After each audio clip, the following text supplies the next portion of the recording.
uwe mwanao wa pekee Isaka, umpendaye ukanitolee sadaka. Ibrahimu akaondoka alfajiri, akatandika punda wake, kachukua na vijana wawili, pia Isaka mwanawe huyo pekee mpendwa, akachukua pia kuni kuteketezea sadaka. Ibrahimu akaondoka alfajiri, akatandika punda wake, kachukua na vijana wawili, pia Isaka mwanawe huyo pekee mpendwa, akachukua pia kuni kuteketezea sadaka.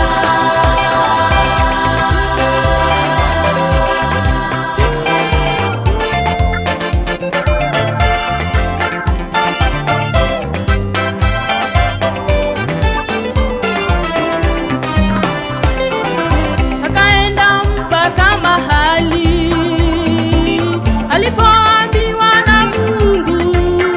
Ibrahimu kawaambia vijana, kaeni hapa na punda, na mimi niende na kijana, tutakwenda kule tukaabudu na kuwarudia tena. Akaenda mpaka mahali alipoambiwa na Mungu.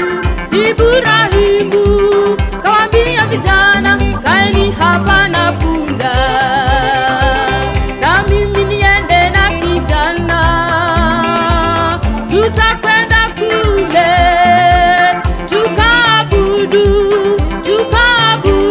na kuwarudia tena.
inaitwa peace.